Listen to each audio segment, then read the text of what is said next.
Welcome to the Infinite Women podcast. I'm your host, Allison Tyra, and today I'm joined by film historian Dr. Shelley Stamp, a professor at the University of California, Santa Cruz. Her books include Movie-Struck Girls, Women and Motion Picture Culture After the Nickelodeon, and Lois Weber in Early Hollywood. So let's start with an introduction. Who was Lois Weber? Well, Lois Weber was one of the most famous filmmakers of the early Hollywood period that very few people have heard of. She was, in her time, considered one of the three great minds of early Hollywood, alongside D.W. Griffith and Cecil B. DeMille. Most people who know anything about film history have heard the names Griffith and DeMille. Lots of people are far less familiar with Weber, but in her time, she was considered their peer. So she was a very important director in the early years of filmmaking.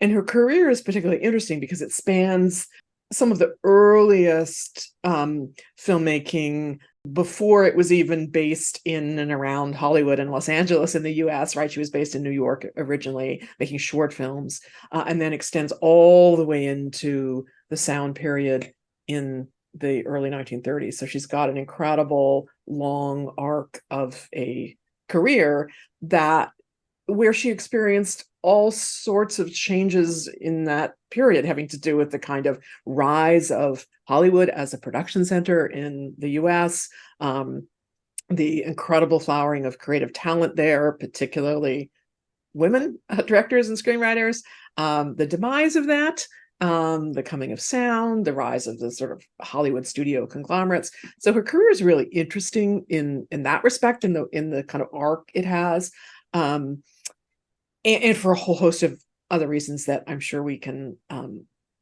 start to talk about. But she's a really important figure in terms of both the history of American filmmaking and the history of female filmmakers.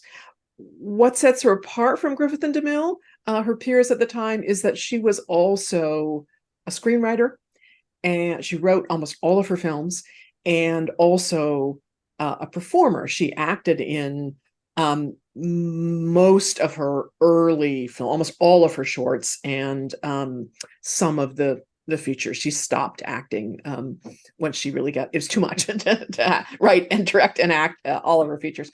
But that really sets her apart from Griffith and DeMille, and arguably makes her even more of a single, auteur or author of those films. She wrote and directed her work. Even today, you hear people saying that they wrote a film or a spec script for a TV show because they didn't see the kind of stories that they wanted to be in, or they weren't getting the acting opportunities that they wanted to be performing in. And so they just wrote it themselves. But my understanding is that it was arguably easier for women to break into the film industry in the early days because everything was less established. Is that correct? Yes. So Weber's part of a kind of amazing generation of women in the early years of filmmaking. Women who were directors, women who were screenwriters, women who were producers, women who were actresses, many involved in multiple roles, as Weber was, right? She was a director, writer, and performer. And because the early years of filmmaking were relatively loose before the studio conglomerates kind of took over, and there was also at the same time a tremendous demand for film. Movies became incredibly popular, incredibly fast in the 1910s, or even the decade before, right? The first decade of the 20th century. And so there was a tremendous, almost insatiable demand for film products. Movie theaters would change their programs 2 or 3 times a week, right? So the combination of an industry that's less structured, and an industry where there's a tremendous demand for product,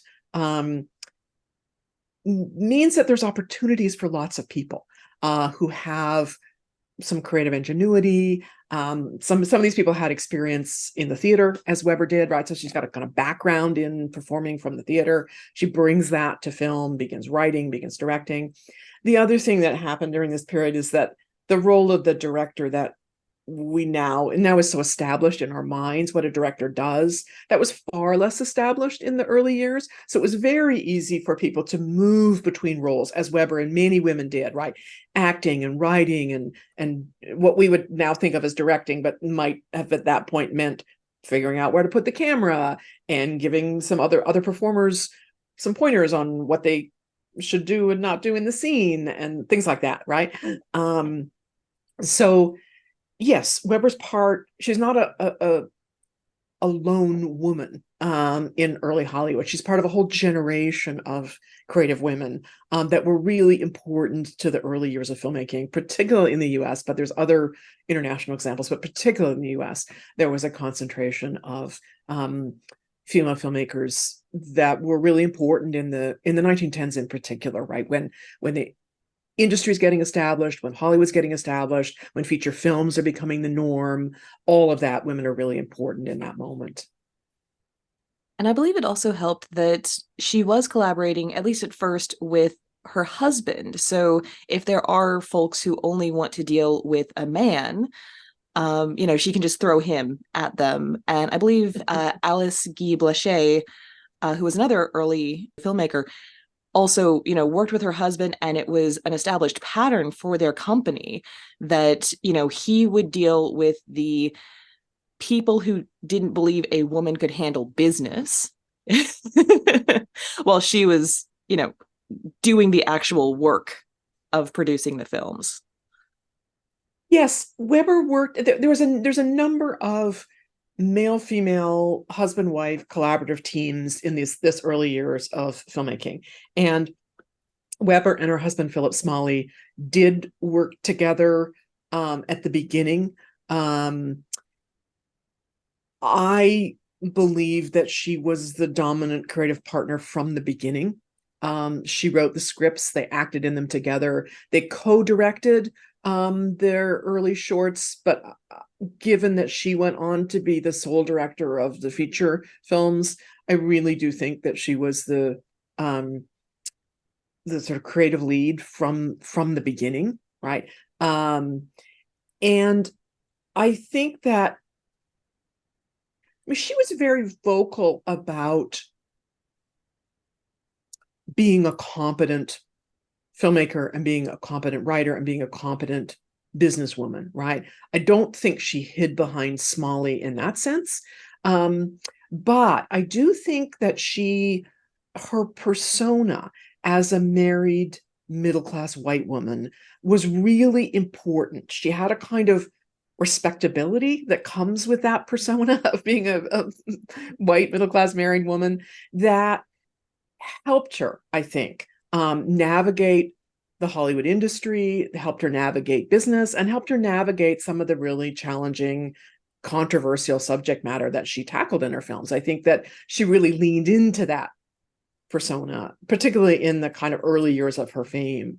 That it was important, right, that she was married and that she had this kind of creative partnership with her husband. So there's a kind of conservative element to it, but also they really presented themselves as this modern couple, this that they had this egalitarian marriage. They worked together on these collaborative creative projects. I mean, there's a very kind of modern element to it as well, right? But it's a really interesting part of her persona, and you're right to kind of emphasize how important it was to her work life, but also to the kind of way she circulated in public, right, as a professional woman. Seems like there was a bit of balance between she's stepping outside of traditional roles and what may be expected of a woman, but it's okay because she's still married and her husband's there and her husband approved. So it is an interesting balancing act that she seems to have been doing there. And especially Yes. you mentioned that, this helped when she might have faced more backlash about the controversial subject matter that she was talking about. And it's always funny to me when you see the topics that we're talking about were controversial in the 1910s, and some people still seem to find them controversial today. So, can we talk about the topics that she was covering in her films? Yes, yes. So, at the height of her fame, when she was the top director at Universal, she made she wrote and directed films on very controversial topics of that time period. So we're talking about the mid 1910s. Um, and probably the most controversial topics of her era. The fight to abolish capital punishment, drug addiction and drug trafficking, religious intolerance, poverty and women's wage equity. And she made two films on abortion and birth control. So her film, Where Are My Children, was a film about abortion and birth control that was Universal's top moneymaker in 1916. So I always like to remind people of this fact because we find it hard to imagine over 100 years later that Universal, in its current incarnation, would even greenlight a film about abortion and birth control written and directed by a woman, let alone that it would be Universal's top moneymaker in 2023, right? But that was true in 1916, right? So that gives you a sense of not only the kind of range of subject matter that she was dealing with, but how popular her films were, right? These aren't documentaries; these are narrative feature films that take on these really difficult issues, and she does not shy away from taking on these difficult issues. I think there's a definite misconception of the difference between early Hollywood and the Hays Code era of Yes. Hollywood, which I don't think she was still working when the Hays Code came into effect. But would you mind just giving people a bit of background on, what the Hays Code was and how it differs from the types of films that, because what we're talking about, the types of films she was making would never have passed in a Hays Code era. From the beginning, Hollywood films were controversial because of, particularly around sexuality and violence, right? The same old things. And the controversies just escalated in the 1920s, so that by the 1930s, the industry itself was so worried about escalating state censorship and the very real possibility of federal film censorship that it instituted its own industry self-regulation, right? And so it created the Production Code Administration, which enforced a code about the depiction of all kinds of things, not just sexuality and violence, but race relations and politics and crime and all kinds of stuff, right? And that code was enforced by an office that was initially run by Will Hays. So it's often called the Hays Code, but it's more properly called the Production Code. And you're absolutely right. The Production Code was very conservative, in terms of all crime must be punished, all adulterous relationships must end, incredibly rigorous rules about depictions of all kinds of things in that the code was written in 1930. It was strictly enforced from 1934 onwards. And then it was really enforced through the late 50s. It kind of started to be unenforceable in the late 50s and early 60s. There was a series of code breakers. But for a couple of decades, kind of at the height of the Hollywood studio era, the Hays Code would very much enforced, right? So you're absolutely right. The kind of films that Weber was making probably wouldn't have passed the Hays Code. But that's not to say that there wasn't censorship in her era, right? In her era, there was state censorship. So several states had censorship boards that reviewed films. There was municipal censorship. So a city like Chicago had a very powerful and influential police censorship board that kind of governed everything that was shown in the Midwestern US. So there was still censorship. And there was also a internal industry body called, confusingly, the National Board of Censorship. It sounds like it's a federal government agency, but it was another kind of internal entity, right? And so Weber did run up against some censorship trouble. And she was very vocal about. She held a very anti-censorship stance, but she ran into trouble several times. So she ran into trouble with one of her 1914 films called Hypocrites, which is about the hypocrisy of pious Christians. So already kind of controversial, right? And that film included a kind of allegorical figure called the Naked Truth, which would hold a mirror up to these hypocritical Christians about what the ways they were conducting their lives that were not in keeping with their supposed Christian faith, right? And the figure of the Naked Truth was played by a young woman in a flesh-colored bodysuit. So this film got censored in some cities. They did not want to see the Naked Truth. And Weber really railed against that. And then Where Are My Children, the film about birth control and abortion that I'm talking about, that also encountered some trouble with censors, and not always for the reasons you might think. So even though the film is quite bold, I think, and radical in a way, in that it's tackling subjects like abortion and birth control in 1916, its ultimate message is quite conservative. It has a kind of pro-eugenics message. The eugenics message is enforced through a kind of argument that is very convoluted, that critiques wealthy white women who are having abortions to avoid child bearing, but advocates birth control for working class and immigrant populations, right? So very classic eugenics argument of that era.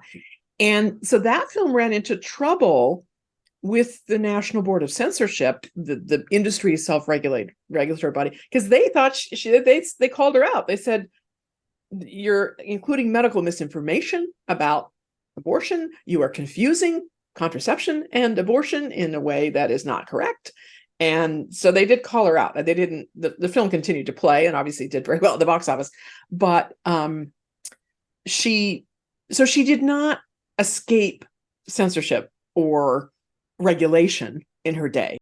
The combination of someone who is promoting birth control and someone who believes in eugenics, that was super common. So I'm not saying it's right. I'm not saying it's good, but it is definitely reflective of the period that she would have been making the movies in. Absolutely.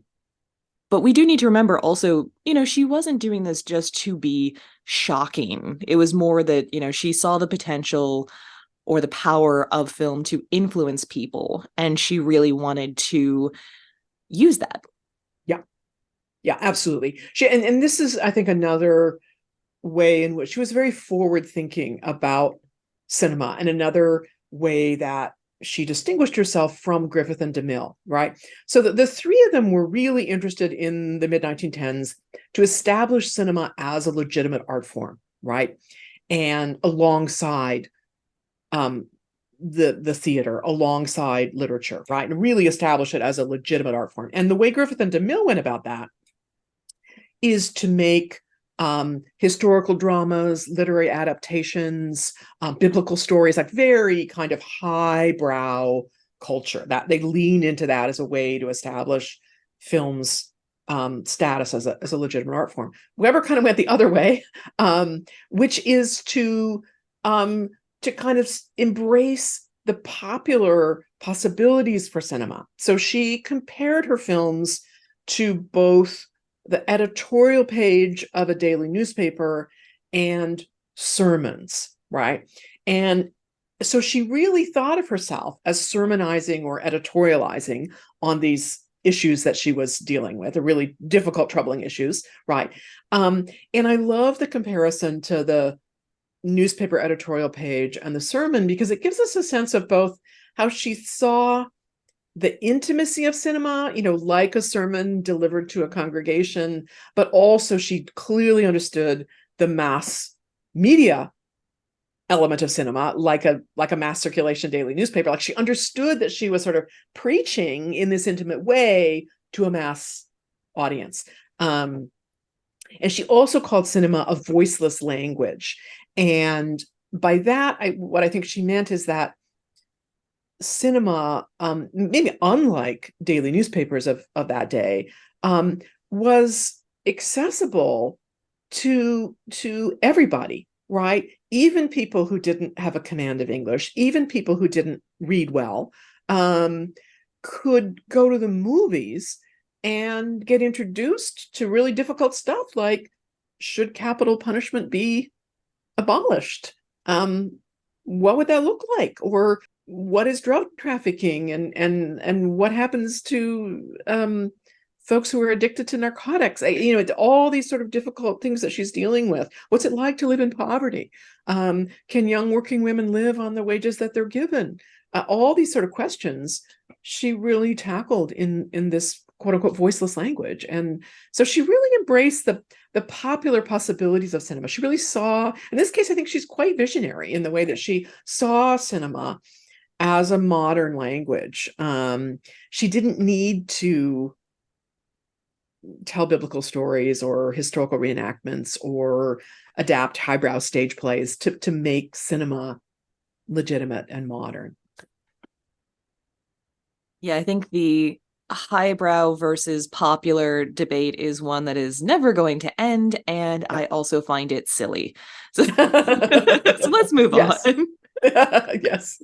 One of the things that Weber is remembered for is finding and nurturing talent in other women, which I believe was later used as a way to overshadow her own legacy and downplay her own work as a writer, as a director, as an actor, and instead just depict her after her death as just a star maker, someone who helped other people find their fame.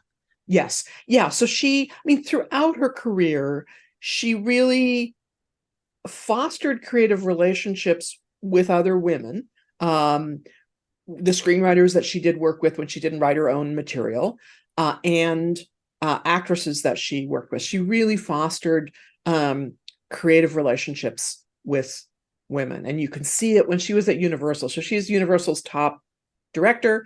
And in the 1910s, and many of the actresses that she directed at Universal went on to also direct at Universal. So you can't help but see that both her example of being a director, but probably also her very clear mentorship, helped those other women move from positions of acting into directing.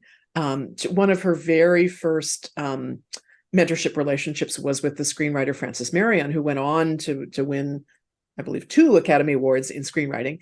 And they remained very close friends right up until Weber's death. And there was a sort of a friendship, but also a mentorship. And then in the 1920s, there was several actresses, I think most notably Billy Dove and Clara Windsor, who were already working, whose career she kind of elevated by writing and directing for them roles that helped them show off their talent, right? And so she really kind of nurtured creative relationships with female performers and female screenwriters throughout her career. But you're right, what happened towards the end of her career in the 1920s and then after her death is that she became known as a quote unquote star maker, which is okay. Yes, she did write and direct these roles that really galvanized the careers of Billy Dove and Claire Windsor. But I don't really like that term because it's such a passive term that makes it seem like she just kind of recognized somebody in the cafeteria line at the studio, as opposed to the very real labor she performed both in writing and directing, right? That was really important. And the other thing I don't like about the star maker moniker is that it subtly reinforces the idea that the main aim for women in Hollywood is to become famous actresses, not writers and directors, right? And so I think it's unfortunate that she, towards the end of her career, became known as a star maker. it's a way to both celebrate her relationships with other women in the business, but also undercut her own accomplishments, I think. I would also say that the whole concept of, oh, I discovered her, or, that trope that we see over and over again really dismisses the agency of the stars, of the Yes. actors Yes. who, may have taken all sorts of classes, who are showing up, putting in the work every day on these films, made the connection for this person and helped them find opportunities, but they're the ones whose performances are now being lauded. So it Yes. it's a bit annoying. No, absolutely. No, that's a great point. That it not only does it invalidate Weber's labor as writer and director, it invalidates the performer's labor as performer. And absolutely, absolutely. Now, she produced a massive body of work, but a lot of it has been lost over the years. Is that the nature of the early film industry where things weren't necessarily preserved the way they should have been? Or were there other factors at play? Uh, it's a little of both. I mean, I would say, yeah, so she produced 44 feature films and at least 150 shorts, possibly more, right? Um, and you're right that most of that work doesn't survive, but an awful lot of that work survives. So about half the features survive, many of the shorts survive, and most, I'm proud to say, is now available on DVD. 15 years ago, almost nothing was available outside of film archives. Almost everything that survives now is out on DVD. Hurrah! So people can see it. But on the one hand, it is very typical. Most silent films don't survive. Early industry did not preserve its work. It did not think about preserving the work. A lot of early films were shot on nitrate film stock, which is self-combustible and so really isn't safe at all. So there's a whole bunch of early films that are buried underground in a vault in Maryland that really can't ever be watched her. So on the one hand, it is typical that so few films from the silent era survive. On the other hand, I think Weber's legacy is complicated because we live in a patriarchal culture and because so much attention, I keep mentioning Griffith and DeMille, but so much attention has been made to preserving the work of Griffith and DeMille, and not as much to preserving Weber. Some of her films were miscatalogued under her husband's name, right? Or especially her early work, it's particularly difficult because the early short films did not have credits. And there's been a lot of detective work going back to sort of figure out, okay, this is her, luckily she acted in the films that she wrote and directed. So that's a fairly good gauge of, okay, this is her work. And it might have circulated under another name when it played in Europe. And so, oh yes, there's the film. That's the film. It has Dutch intertitles, but that's it. I recognize it. So there's definitely more will be found. I have absolutely no doubt that more will be found.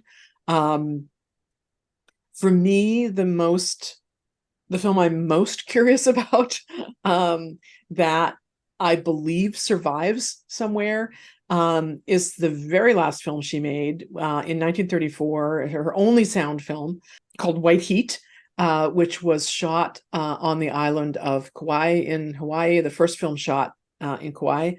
And it is about an interracial romance on a sugarcane plantation. It showed on Hawaiian television in the 1960s, which tells me there's a 16 millimeter print circulating somewhere in Hawaii. I believe it's in Hawaii. No one has ever found it. Lots of people want to find this film, but I believe if not White Heat, other films of hers will definitely be found.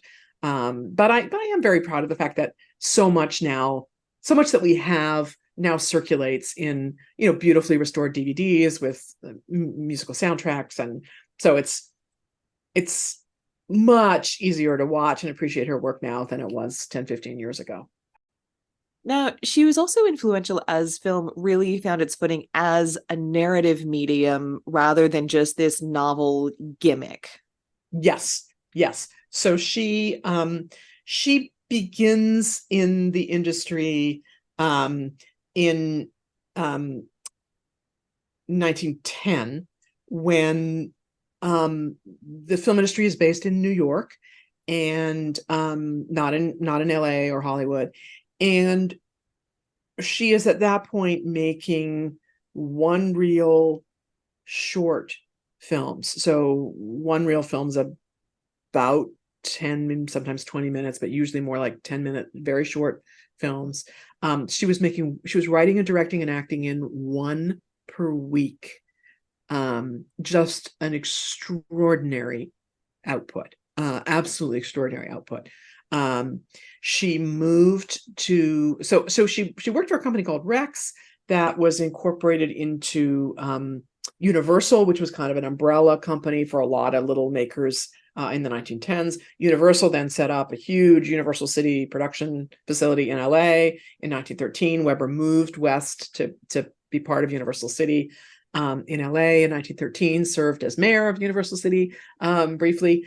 And she got into feature filmmaking, that is multi-reel longer films of, at that point, 50, 60, 70 minutes, very early on. In fact, she left Universal in order to make features. Carl Laemmle, who ran Universal, didn't think features were a viable thing, wasn't really interested in having his company make features. She left Universal in order to make feature films. And so she was among the earliest directors to make a feature, right? Alongside Griffith and DeMille, of course, they keep coming up. And the first, so she's the first woman to direct a feature film in the US. And the first feature that she makes is an adaptation of Shakespeare's Merchant of Venice. So she does initially kind of lean into that highbrow culture thing, but then before she returns to Universal, she makes a whole series of other feature films that are not highbrow culture and that begin to explore difficult things. Like her film Sunshine Molly looks at sexual violence and sexual harassment in the workplace. Hypocrites deals with religious hypocrisy, right? But yes, so she was part of that generation of filmmakers that is really thinking through the possibilities of much more complicated storytelling in cinema, right? Once you've got longer films like that, you have to have much more complex storytelling, much more complex character development, and therefore more complex cinematic techniques, right? More complex editing, more complex camera positions, more complex lighting. So she was part of that generation of filmmakers that did that. Now, in 1916, she became the first and only woman elected to the Motion Picture Directors Association, and she remained the only woman to have achieved that for decades. What happened there? Because we know there were other female directors. Yes, yeah. So she was the first woman admitted to the Motion Picture Directors Association, which is a precursor of the Contemporary Directors Guild, the DGA. And they had to make an exception to policy to let her in, because they had an explicit policy that female filmmakers were not to be a part of this group. They let her in. She also fought her way into the Photo Playwrights League, which was a precursor to the Screenwriters Guild. Again, saying, why am I not allowed in this space with all of you gentlemen? And so, yeah, so she was the only woman in the Motion Picture Directors Association. When the Academy of Motion Picture Arts and Sciences was formed in 1927, they formed a directors committee to kind of advise the Academy on things related to directing. She's the only woman on that committee. There's a fantastic photo of her sitting with this group of guys. But so none of her kind of contemporary female filmmakers were, achieved that kind of renown. Dorothy Arzner, who becomes a director in the late 20s and then into the 30s and 40s, does become a member of the Directors Guild. She's the only, Arzner's case, she's really the only female filmmaker working in Hollywood for most of the 30s and into the 40s. So Weber's generation of directors really disappears, and Arzner becomes this kind of sole female filmmaker. But she is also in the DGA. And Weber was also one of the early businesswomen of the film industry, but she certainly wasn't alone in the sense that you've got people like Alice Guy Blaché and Mary Pickford. They were running businesses. Yeah, no, you're absolutely right. Yeah, so Weber at kind of the height of her fame in the 1910s, when she's Universal's top director, strikes out on her own and forms her own production company called Lois Weber Productions. She leases a residential estate in Hollywood and converts it into production facilities. So the house becomes her production office, and then the grounds become outdoor shooting stages. And she's really among the very first filmmakers to do that in 1917. Very few directors are doing that, and she's really on the vanguard of kind of independent production. But as you say, so she's kind of alone amongst film. She does it before Griffith and DeMille. hate to keep bringing them up, but she does it. She's really on the vanguard, right? But as you say, there are other kind of important models of female businesswomen in the movie industry. Alice Guy Blaché is a great example, right? So Alice Guy Blaché emigrates to the US from France.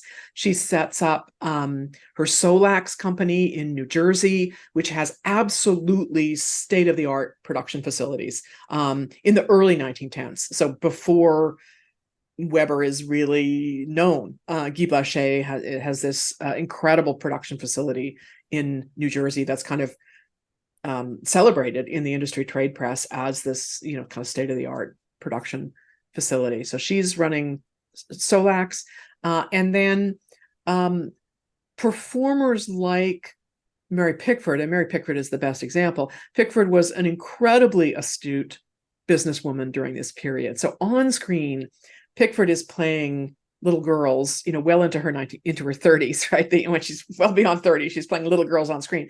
But behind the scenes, she was incredibly savvy and incredibly powerful.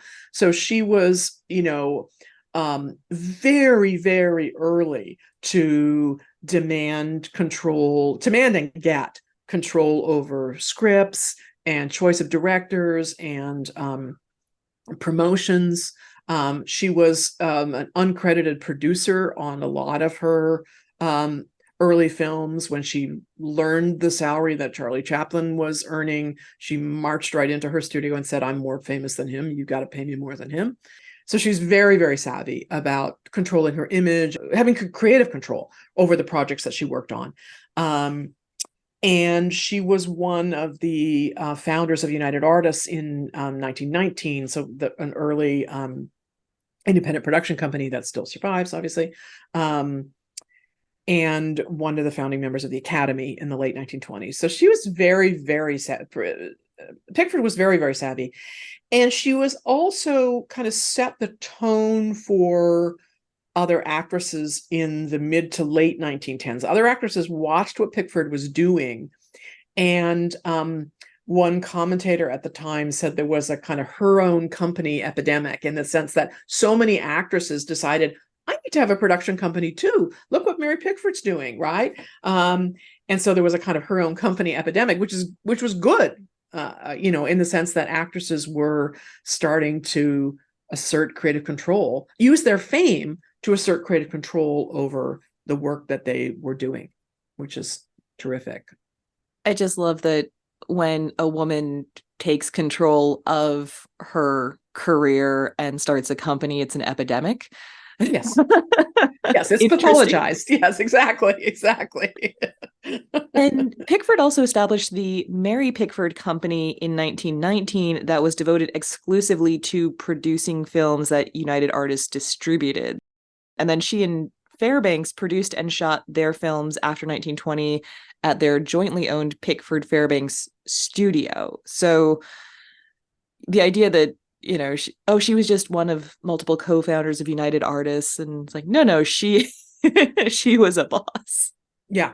Yeah. And the other thing that Pickford was very savvy about, that most women of her generation in Hollywood were not. She understood the power of film preservation and film history. She went around in her later life and bought every single copy she could find of her own work and preserved it. So that's why we have a lot of Pickford work. It's because she did that work, right? She found it, she collected it, she preserved it. She understood the importance of that history, or her own history, right? So incredibly, incredibly savvy in every respect.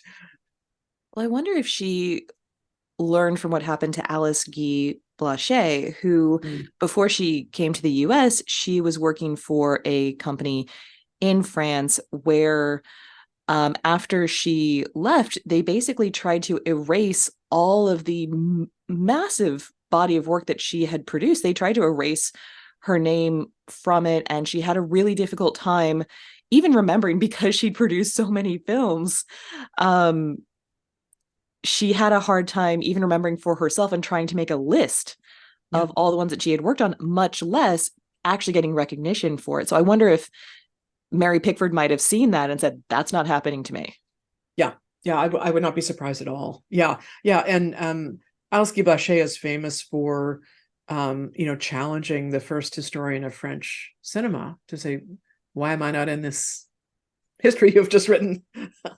And there's a number of the women who were active in early Hollywood as actresses and producers and writers and directors wrote their memoirs in the 1920s as the sort of fortunes of women in the industry were starting to change. They really understood about they're marking that moment that was disappearing. So there's a whole bunch of them write memoirs in that period. They're really, really wanting to ensure their legacy, which was very savvy.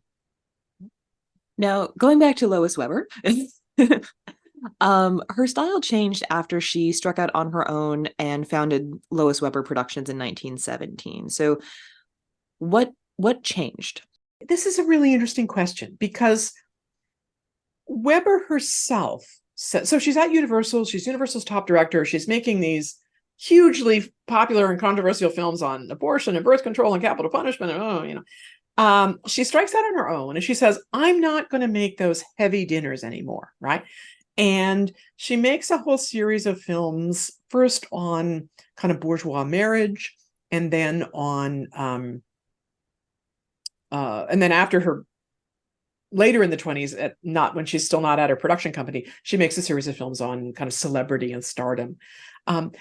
I would argue that even though that subject matter seems like less of a heavy dinner and seems less controversial than, let's say, abortion and birth control, that the films she makes about bourgeois marriage are very critical of that institution and real social commentary. So even though she's taking on subject matter that seems more conventionally feminine, that seems less controversial, I actually think she's bringing quite a critical eye to the institution of heterosexual marriage. And I would say the same things about the trio of films she makes in the late 20s about stardom and celebrity, particularly female stardom and celebrity. I think again, they're real indictments of Hollywood and celebrity culture and what happens to women and women's bodies in that industry. So she says she's not going to be making heavy dinners, but I actually think she is. And so there is a noticeable change, right, from the film she makes at Universal in the mid 1910s, and then the film she's making in the late teens and early 20s and late 20s. There is a noticeable difference in those films, but I think that her interest in editorializing and sermonizing, her interest in social commentary does not go away. It just kind of shifts its focus. And there was another distinctive shift in the 1920s where her creative output just slowed down. Now, obviously, you were saying there was a time when she was churning out a film a week, and that's not sustainable. But why do you think her output did slow significantly in the 20s? It slowed for a bunch of different reasons. It slowed because her production company collapsed in 1921. 1921 was a kind of watershed year in Hollywood history. A number of independent production companies collapses. So Guy Blanchet's company collapses, Nell Shipman's company collapses, because it's the year when power consolidates in Hollywood studios. It becomes very, very difficult for independents to operate in that landscape anymore. It was difficult in the late teens and early 20s. It becomes nearly impossible after 1921 because the studios have asserted so much control. So her production company collapses. She takes a break, and then finds it difficult to get back into the industry because the industry is less interested in female filmmakers at that point, and because the kind of films that she's associated with, editorializing and sermonizing that she's done in her kind of social issue films, is less appealing to Hollywood in the 1920s at the height of the Jazz Age. This is, she tries to re-enter the industry in 1923 when the Hollywood is making films about flappers, and so there's a little bit of a she's running up against a patriarchal industry, and she's also a little bit out of step. So she, in 1927, she writes about what it's like for her to walk onto a film set as a female director in 1927, and she said it's utterly different than it was 10 years ago, when she would have automatically commanded respect. Everybody knew who she was. There was no question about her authority. When she walks onto a set in 1927, nobody believes women can direct, and nobody remembers who she is. Right. So it's a very, very different industry. The change comes very fast and swift. You gotta love the nonsense of people not believing that women can do a thing that women have been doing for over a decade. Yeah. Oh, it's a Yeah. little enraging. Yeah. And then, I mean, the other, factor is that the first histories of Hollywood are getting written in exactly this period, right? The late 20s, early 30s. And they're absolutely erasing any memory of female filmmakers. The only way they talk about women is to talk about stars. So the erasure of historical memory is really profound in this period. That's not surprising that they would only focus on actresses in terms of women in Hollywood, from the standpoint of, first off, they are the most visible. You can't erase them when they are right there. Yep. Although I'm sure people have tried. But it's also, acting is largely seen as, although it's considered a skill in its own right, it is very much considered that you are not the person in control. You are not the person writing the script. You are not the person directing. You're not the cinematographer. Yeah. So I feel like there is a disregard of the agency of actors, sort of like what we were talking about earlier with the discovery aspect. But speaking of diminishing women and enraging nonsense, her marriage ended in 1922, and some men have latched onto this as the reason that her output slowed. And one guy even said that she couldn't function without the strong masculine presence of her husband. I doubt he said it like that, but that's how I hear it to make me a little less angry. So would you agree that that is almost certainly not true? It's infuriating. Not only is it not true, it's infuriating to hear that. Yes, her marriage collapsed shortly after her production company collapsed. Yes, those two things happen together in 1921 and 22, right? And yes, she takes a break after that. But Philip Smalley, her husband, did not play an active role in directing any of the films at her independent production company all those years, from 1917 to 1921. He didn't ever direct on his own afterwards. And so there's absolutely no evidence that she leaned on him in that way. In fact, she she hired him she continued to hire him to act. So I yeah, it's absolutely infuriating. The kind of misread of the the interrelation, the coincidence, right, of her company collapsing and her marriage collapsing to suggest that that's why, her career had trouble in the 1920s. There was lots of other stuff going on in Hollywood in the 1920s that I just talked about in terms of the rise of a kind of patriarchal culture, lack of respect for female filmmakers, and studio conglomeration of power. That's what explains why she had trouble getting back into work. So, And all those factors aside, I mean, if my marriage fell apart and my company crashed, in addition to, I'm sure she must have been seeing examples of the larger factors that you're talking about. I definitely need a break. I mean, I assume she was quite a strong person, but even so, that's a lot. yeah, yeah, absolutely. And although she was working until a few years before her death, so even though she wasn't working as much, she was still putting out films. A Chapter in Her Life, 1923, The Marriage Clause, 1926, Sensation Seekers, 1927, Angel of Broadway, 1927. And as you mentioned, she sort of came back for White Heat in 1934. But she went from being one of the best known people in the industry, one of the most powerful people in the industry. But by the end of the 1930s, her reputation was just severely diminished. So what happened? How did that happen?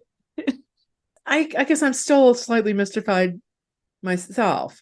I mean, the Hollywood industry has a notoriously short memory. So, but it is still a little difficult to imagine that when someone like Weber dies in 1939, that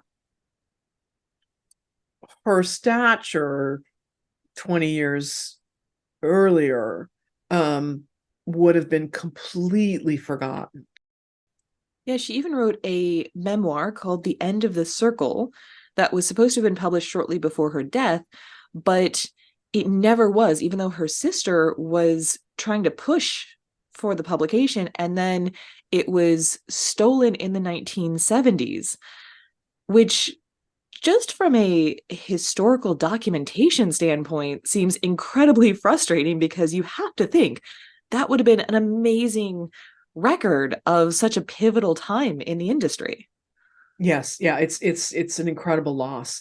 So, I talked about how so many women of that generation wrote memoirs, right, including Alcée Blaché. Weber did too, but it's lost, and there are no papers, there are no diaries, there is nothing. So, in order to write about her, you have to really just research around her, right? Research what was written about her, look at the scripts that she wrote, watch the films she made, look at the publicity that that was generated around her. But there's her voice is absent, right? So there's no memoir, there's no papers, there's no diaries, and so that's really challenging for a historian to and it's such a loss. I mean, I think that's another thing where I feel like, well, maybe that'll show up like one of her old film prints, although I think at this point that's probably gone. So I've met members of her extended family, and of course that's the first thing I ask every single one of them, and they do not have it, and they would love to have it. So There's something tragically ironic about a titan of silent film being silenced. yes, yes, exactly. She made all that work, and yet her voice at the end is silent. Yeah. And I think you touched on this with the sort of reflection that her career really demonstrates the arc of the early decades of the film industry in the US. But was there anything in particular? Because obviously there were a lot of really amazing women that you could have written a whole book about. So was there something about Lois Weber in particular that really caught your fancy? I think it's both the fact that of all the women active in early Hollywood, she had the most sustained and substantial career. She really did. And so there's that was interesting.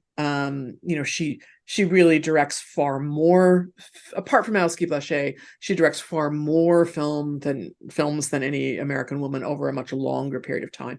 So that was definitely a hook for me.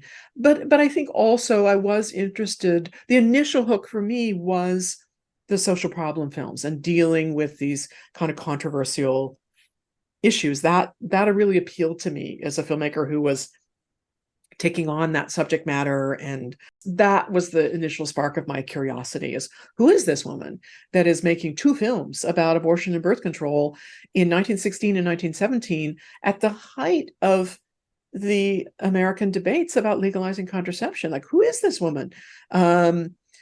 She's making these films when Margaret Sanger is being imprisoned. So that I just thought, oh, I need to know more about that. So I think that's the initial spark for me. Join us next time on the Infinite Women podcast, and remember, well-behaved women rarely make history.